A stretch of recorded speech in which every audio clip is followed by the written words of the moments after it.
இந்த செய்யுன் படத்தோட அந்த முன்னட்டம் வந்து நேத்து ரிலீஸ் ஆயிருக்கு. பார்த்திருப்பீங்க. முதல்ல எப்படி சார் இருந்தது? இல்லை, எனக்கு வந்து அது ஒரு பெரிய சர்ப்ரைஸாக இருந்தது. உண்மையிலேயே நல்லாவும் இருக்கு. அவர் என்ன பண்ணிட்டாருன்னா, சிவகார்த்திகேயனுக்கு ஒரு அக்ரிமெண்ட் அனுப்புறாரு. அதில் பயங்கரமான கண்டிஷன்ஸ். அந்த கண்டிஷன்ஸை நீங்கள் சைன் பண்ணீங்கன்னா அவர் எப்போ வேணாலும் உங்களை லாக் பண்ணிடுவார். அப்படி ஒரு ஆபத்து அதுக்குள்ளார இருக்கு. அதனால சிவகார்த்திகேயன் அதை சைன் பண்ண மறுக்கிறாரு. இதனால பார்த்தீங்கன்னா 2 ப்ராஜெக்ட்டுமே நகரவே இல்லை. இப்போ சிவகார்த்திகேயன் அப்படி உட்காந்துருக்காரு, என்ன பண்ணுறதுன்னு தெரியல. அந்த படம் வணிக ரீதியில் வெற்றி பெறாமல் போனதற்கு விஜய் ரசிகர்களுடைய அந்த நெகட்டிவ் பிரச்சாரம் ஒரு முக்கியமான காரணம். அது மட்டும் இல்லை, சிவகார்த்திகேயன் இன்னும் 100 படங்கள் நடித்தாலும் விஜய் ரசிகர்கள் கத்தி வீசத்தான் செய்வாங்க.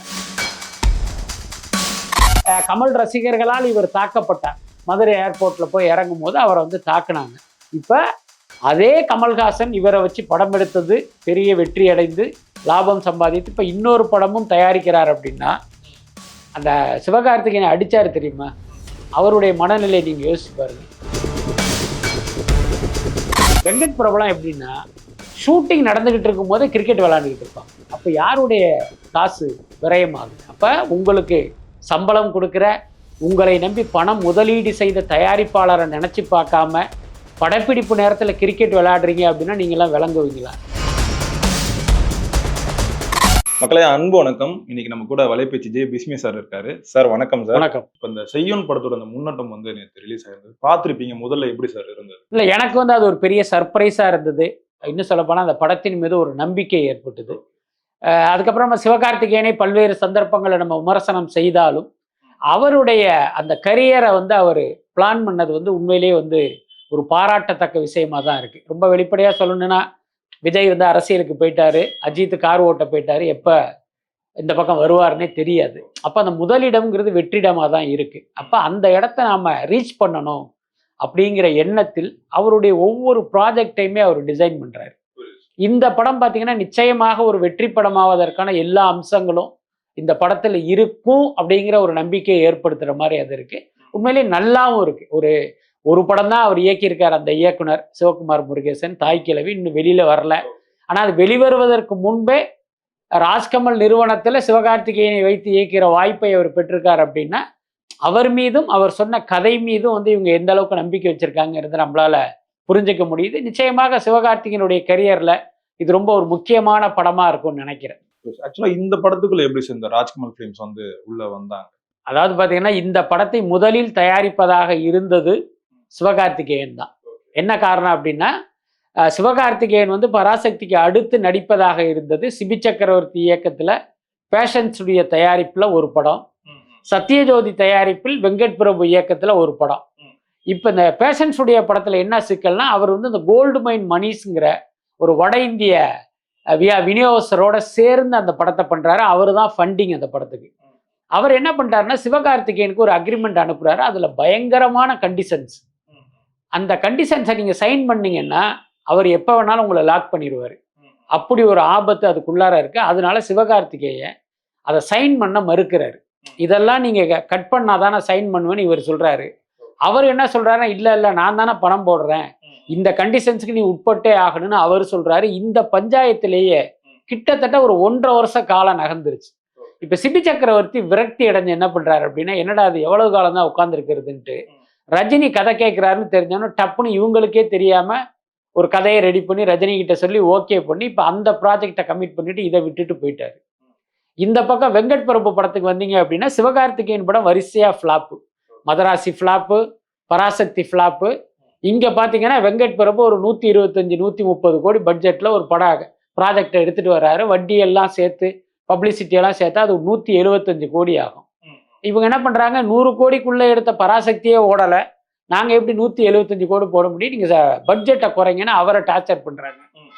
இதனால பார்த்தீங்கன்னா 2 ப்ராஜெக்ட்டுமே நகரவே இல்லை. இப்போ சிவகார்த்திகேயன் அப்படி உட்காந்துருக்காரு, என்ன பண்ணுறதுன்னு தெரியல. இந்த சூழ்நிலையில் தான் இப்போ தாய்க்கிழவி படத்தை பார்க்குறாங்க. அது வந்து அவ்வளவு பிரமாதமாக இருக்குது. இந்த இதில் இவர் வந்து அவருக்கான ஒரு கதையை சொல்கிறாரு. இப்படி ஒரு வில்லேஜ் பேக்ரவுண்டில் ஒரு கதை இருக்கும்போது அவருக்கு பிடிச்சி போய் தானே தயாரிக்கிற மாதிரி தான் அந்த ப்ராஜெக்ட் மூவ் பண்ணுறாங்க. இதுக்கிடையில் என்னன்னா, அமரன் படம் ஹிட்டான உடனே ராஜ்கமல் என்ன பண்ணுறாங்க, சிவகார்த்திகேயன் கிட்ட அடுத்த படத்துக்கான ஒரு டேட் அவங்க கேட்குறாங்க. இவர் நம்ம பண்ணுவோம்னு சொல்லியிருந்தாரு. இப்போ சிவகார்த்திகேயன் என்ன யோசிக்கிறார் அப்படின்னா, இப்போ நமக்கு வந்து இன்ஃப்ளோ எதுவுமே இல்லை, அவர் கைக்கு காசு எதுவும் வரல, இப்போ காசை போட்டு இந்த படத்தை நம்ம பண்ண முடியாது, அப்போ என்ன பண்ணலாம் அப்படிங்கும்போது இப்போ செலவே இல்லாமல் இந்த படத்தில் நடிக்கணும் அப்படின்னா தயாரிப்பாளராக வேற ஒருத்தர் வரணும். அது யாருன்னு ராஜ்கமலுக்கு போயிடுச்சு. இப்போ சிவகார்த்திகேயனுக்கு ஒரு நல்ல ப்ராஜெக்ட் கிடைச்சிருச்சு, தன்னுடைய கை காசு போட்டு அந்த படத்தை எடுக்க வேண்டியதில்லை, ஒரு ஹீரோவாக அவருக்கான சம்பளம் கிடைச்சிரும். ஸோ இதனால் இப்படி தான் அது ராஜ்கமல் கிட்ட போச்சு. ஆக்சுவலாக இப்போ நீங்கள் பேசும்போது வந்து சொல்லியிருந்தீங்க மதராசி பராசக்திலாம் அந்த படம் வந்து ஹிட் இல்லைன்னு வந்து சொல்லியிருந்தீங்க. ஆனால் இப்போ அந்த ப்ரொடக்ஷன் தரப்புலலாம் என்ன சொன்னாங்க, அந்த படம் வந்து பெரிய ஹிட்டு, 100 கோடி கலெக்ஷன் சொல்கிறாங்க, பராசக்தி 150 கோடி கலெக்ஷன் சொல்கிறாங்க. அப்படி இருக்கும்போது ஹிட் இல்லைன்னு சொல்கிறது எப்படி சார் சரியா இருக்கும்? அதாவது அது ரெண்டு விதமாக நம்ம சொல்லணும். இப்போ மதராசியாக இருக்கட்டும் பராசக்தியாக இருக்கட்டும், நான் தியேட்டரிக்கலாக சில வியாபாரங்கள் பண்ணுவாங்க. சேட்டலைட்டு, டிஜிட்டல், ஆடியோ இதெல்லாமே நான் தியேட்டரிக்கல். அதில் வந்து ஒரு பெரிய பணம் வந்துருச்சு. அதுக்கடுத்து தியேட்டரிக்கல். இங்கே பார்த்தீங்கன்னா பராசக்தியும் சரி மதராசியும் சரி இவங்க எல்லாமே ஓன் ரிலீஸ் பண்ணாங்க. அப்போ இவங்க என்ன கணக்கு போட்டாங்க அப்படின்னா, இந்த படம் இவ்வளவு ரூபா கலெக்ட் பண்ணும், இவ்வளவு ரூபா கலெக்ட் பண்ணிச்சுன்னா நமக்கு வந்து ஒரு பெரிய ப்ராஃபிட்டு அல்லது பெரிய ப்ராஃபிட் கிடைக்குங்கிற நம்பிக்கையில் ஓன் ரிலீஸ் பண்ணாங்க. ஆனால் அன்ஃபார்ச்சுனேட்லி இந்த ரெண்டு படமே அந்த அளவுக்கு கலெக்ட் பண்ணலை. அதனால பார்த்தீங்கன்னா இந்த படத்தை பொறுத்தவரை ஒன்று பிரேக் ஈவன் அல்லது பார்த்தீங்கன்னா ஒரு சின்ன சேதாரத்தில் இவங்க எஸ்கேப் ஆகியிருப்பாங்க. இதுதான் உண்மை. அதனால இதை வந்து நீங்கள் கமர்ஷியல் ஹிட்டுன்னு சொல்ல முடியாது.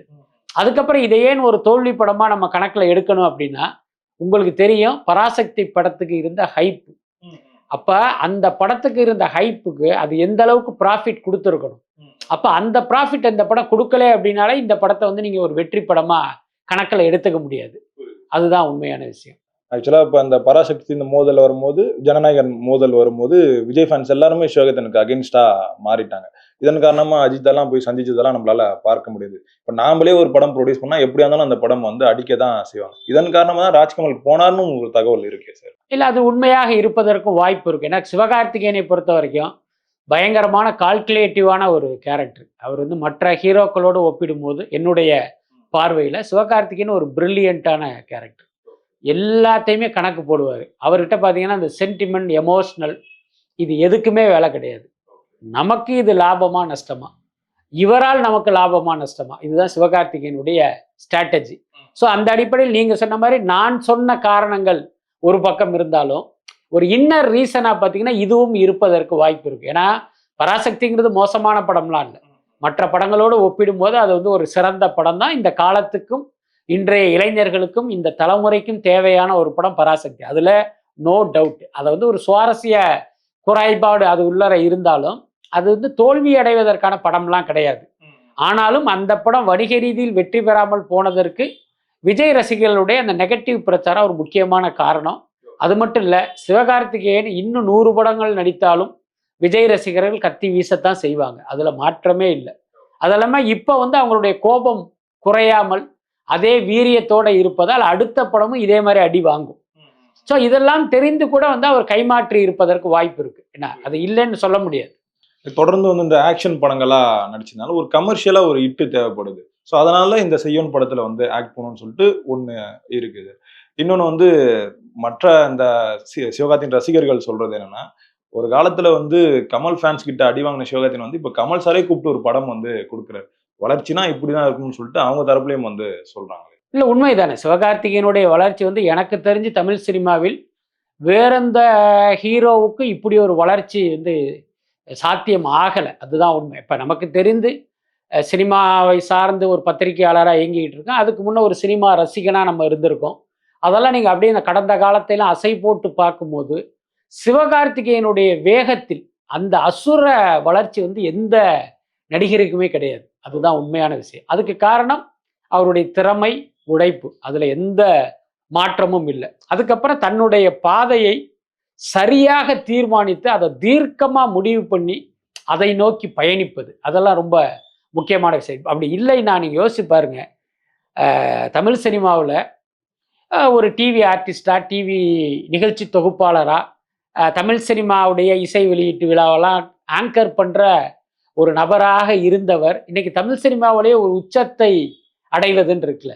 நீங்கள் கூட கேள்விப்பட்டிருப்பீங்க, ஜெயம் ரவியுடைய ஒரு படத்தினுடைய ஃபங்க்ஷனில் இவர் வந்து ஆங்கரிங் பண்ணுறாரு.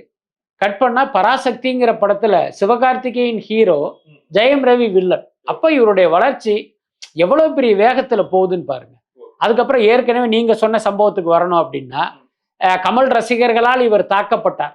அதுக்கு என்ன காரணம் அப்படின்னா, ஸ்ருதிஹாசன் குறித்து வந்து இவர் வந்து ஒரு லூஸ் டாக் விட்டாரு. அது வந்து கமல் ரசிகர்களை கோபப்படுத்தி மதுரை ஏர்போர்ட்ல போய் இறங்கும் போது அவரை வந்து தாக்குனாங்க. அதுக்கு உடனே கமல்ஹாசன் வருத்தம் தெரிவிச்சாரு. அந்த சம்பந்தப்பட்ட நபரை கூப்பிட்டு வார்ன் பண்ணார். இதெல்லாம் நடந்தது. இப்ப அதே கமல்ஹாசன் இவரை வச்சு படம் எடுத்தது பெரிய வெற்றி அடைந்து லாபம் சம்பாதித்து இப்ப இன்னொரு படமும் தயாரிக்கிறார் அப்படின்னா, அந்த சிவகார்த்திகேயனை அடிச்சாரு தெரியுமா? அவருடைய மனநிலை நீங்க யோசிச்சு பாருங்க. அப்ப வெறுமனே பாத்தீங்கன்னா, சரி நம்ம ரசிகர் ஒருத்தர் இவரை அடிச்சிட்டாரு, அதுக்கு பிரயாச்சித்தமா இவரை வச்சு படம் எடுப்போம்னு கமல் படம் எடுக்கல. இவரை வச்சு படம் எடுத்தோம்னா நம்ம கோடி கோடியா கல்லா கட்டலாங்கிற அந்த காரணத்தினாலதான் படம் எடுக்கிறாரு. அப்ப அந்த அளவுக்கு இவர் வளர்ந்திருக்காரு. அது உண்மையிலே ஒரு பெரிய விஷயம் தானே. இன்னும் சொல்ல போனா சிவகார்த்திகேயன் தன்னுடைய திரை வாழ்க்கையை திரும்பி பார்த்து சந்தோஷப்படணும் அப்படின்னா இதை நினைத்தும் சந்தோஷப்படலாம். இதெல்லாம் ஒரு பக்கம் இருக்கட்டும் சார். அந்த கோட் படத்துக்கு அப்புறம் வெங்கட் பிரபு சார் வந்து எந்த ஒரு படத்திலும் கமிட் ஆகாம இவ்வளவு நாள் வந்து சும்மாவே இருக்காரு. அவரோட மனநிலை வந்து எப்படி சார் இருக்கும்? சரி, அடுத்த படம் ஸ்டார்ட் பண்ணலான்னு பார்த்தா பட்ஜெட் அதிகமா இருக்குன்னு சொல்லிட்டு அப்படியே ஹோல்ட்ல வச்சிருக்காங்க. இல்ல, வெங்கட் பிரபுவை பொறுத்த வரைக்கும் பார்த்தீங்கன்னா, சினிமாவை வந்து ஒரு டுட்டோரியல் காலேஜில் படிக்கிற மாதிரி தான் அவங்க சினிமாவை டீல் பண்ணுறாங்க. நீங்கள் எப்பயுமே பார்த்தீங்கன்னா எந்த ஒரு தொழிலும் நமக்கு வந்து ஒரு சின்சியாரிட்டி இருக்கணும். அது இல்லை அப்படின்னா கண்டிப்பாக அது ஒர்க் அவுட் ஆகாது. வெங்கட் பிரபு இந்த அளவுக்கு வளர்ந்து வந்ததே எனக்கெல்லாம் ஒரு பெரிய ஆச்சரியம். அதில் எந்த மாற்றமே இல்லை. ஏன்னா சினிமாவில் எந்த சின்சியாரிட்டியும் இல்லாமல் சினிமாவை ஒரு விளையாட்டுத்தனமாக நினைக்கிற ஒரு டைரக்டர் யாருன்னா வெங்கட் பிரபு தான். எப்படி அப்படின்னா, இப்போ ஒரு நாளைக்கு 10 லட்ச ரூபா ஒரு நாள் படப்பிடிப்பு செலவு 10 லட்சம் ஆகிறதா கணக்கில் வச்சுக்குவோம். அப்போ நீங்கள் ஒரு 10 மணி நேரம் படப்பிடிப்புக்கு 10 லட்சம். இப்போ 1 மணி நேரம் உங்களுக்கு படப்பிடிப்பு தாமதமானால் அந்த தயாரிப்பாளருக்கு 1 லட்ச ரூபா நஷ்டம். இதை எந்த டைரக்டர் மைண்டில் வச்சிருக்காரோ அவர் தான் சரியான இயக்குனராக இருக்க முடியும். வெங்கட் பிரபுலாம் எப்படின்னா, ஷூட்டிங் நடந்துகிட்டு இருக்கும் போதே கிரிக்கெட் விளையாண்டுக்கிட்டு இருப்பாங்க. புரியுதா இல்லையா? இப்போ ஷூட்டிங் அந்த 10 மணி நேரம் நடந்துகிட்டு இருக்குன்னு வச்சுக்கோமே, அந்த கேப்பில் பார்த்தீங்கன்னா 1 மணி நேரம் உட்காந்து கிரிக்கெட் விளையாண்டுக்கிட்டு இருப்பாங்க. அப்போ யாருடைய காசு விரயம் ஆகுது? அப்போ உங்களுக்கு சம்பளம் கொடுக்குற, உங்களை நம்பி பணம் முதலீடு செய்த தயாரிப்பாளரை நினச்சி பார்க்காம படப்பிடிப்பு நேரத்தில் கிரிக்கெட் விளையாடுறீங்க அப்படின்னா நீங்களாம் விளங்குவீங்களா? ஆனால் அதையும் மீறி வெங்கட் பிரபு இவ்வளோ உயரம் வந்திருக்காரு. அதுக்கு அடுத்து இன்றைக்கு நீங்கள் கோட் படத்தை எடுத்தீங்க. இது விஜயினுடைய கரியர்லேயே பார்த்தீங்கன்னா ரொம்ப லோவான படம் கோட்டு தான். இன்னும் சொல்லப்போனால் அந்த கோட்டினுடைய வெற்றிங்கிறதெல்லாம், வணிக வெற்றிங்கிறதெல்லாம் ஒரு உலக அதிசயத்துக்கு ஒப்பான ஒரு விஷயம்தான். விஜய் என்கிற அவருடைய மாஸ் தான் அந்த படத்தை ஓரளவுக்கு அந்த இடத்துக்கு எடுத்துட்டு வந்துச்சு. ஒரு மொக்க படம் தான் அது, அதில் மாற்றமே இல்லை. அப்படி ஒரு படத்தை எடுத்துட்டீங்க. அந்த படம் கமர்ஷியலாக ஹிட்டுன்னு நம்ம சொல்லி கொண்டாலும் உங்களை நம்பி படம் கொடுக்க யாருமே தயாரா இல்லை. அதுதான் உண்மை. எந்த ஹீரோவும் உங்கள் இயக்கத்தில் நடிக்கிறதுக்கும் தயாரா இல்லை. இந்த சூழ்நிலையில் ஏற்கனவே சிவகார்த்திகேயன் உங்களுக்கு ஒரு ப்ராமிஸ் பண்ணியிருக்காரு, சத்யஜோதி உங்களுக்கு ஒரு அட்வான்ஸ் கொடுத்துருக்காங்க. அப்போ இவரை வச்சு நீங்கள் இந்த படம் எடுக்கணும். ஆனால் இவர் என்ன பண்ணார் அப்படின்னா, நான் சயின்ஸ் ஃபிக்ஷன் பண்ணுறேன் அப்படின்ட்டு அந்த கதை பண்ணுறதுக்கே பார்த்தீங்கன்னா ரொம்ப காலம் எடுத்துக்கிறார். இப்போ சமீபத்தில் பார்த்தீங்கன்னா இலங்கைக்கு போயிருக்காங்க. 1.5 மாதம் இவருடைய டீம் போயிருக்காங்க. அங்கே வந்து தயாரிப்பாளர் செலவில் ரூமு மற்ற செலவுகள் எல்லாமே பல லட்சம் காலி. ஆனால் கதையை ஃபுல்லாக பண்ணவே இல்லை. இப்போ மலேசியா போயிருக்காரு பர்சனலாக. போயிட்டு அங்கேருந்து சத்யஜோதிக்கு ஃபோன் போட்டு என்னுடைய டீமுக்கு டிக்கெட் போட்டு நீங்கள் அனுப்புங்க, நான் டிஸ்கஷன் பண்ணணும்னு சொன்னாராம். அப்போ கேட்டாங்க, எங்க 1.5 மாதம் உங்களை நாங்கள் இலங்கைக்கு அனுப்பிச்சோம், அப்போ நீங்கள் கதையை ரெடி பண்ணலையா அப்படின்னா, இல்லை ஃபர்ஸ்ட் ஹாஃப் மட்டும்தான் அப்போ ரெடி பண்ணியிருக்கேன், செகண்ட் ஹாஃப் ரெடி பண்ணணும் இவங்களை அனுப்புங்கன்னாராம். அவங்க முடியாதுன்ட்டாங்க. நீங்கள் கதை பண்ணணும்னா இங்கே வந்து உட்காந்து பண்ணுங்க, நான் அவ்வளோலாம் செலவு பண்ண மாட்டேன்னு சொல்லிட்டாங்க. எதுக்கு சொல்ல வரேன்னா, ஒரு இயக்குனர் வந்து இந்த மாதிரி பார்த்தீங்கன்னா ஒரு விளையாட்டுத்தனமாக இருக்கும்போது அவருக்கு எப்படி அடுத்த பட வாய்ப்பு கிடைக்கும்? சிவகார்த்திகேயனே எப்படி நம்பி வர முடியும்? அதனால அது ஒரு பெரிய சிக்கல் தான். பொறுத்திருந்து பார்ப்போம் சார். இந்த செய்யன் படம் ஹிட் ஆகுதா, இல்ல வெங்கட் பிரபு சாரோட அந்த படம் வந்து டேக் ஆஃப் ஆகுதா? நேரம் கொடுத்ததுக்கு ரொம்ப நன்றி சார். நன்றி.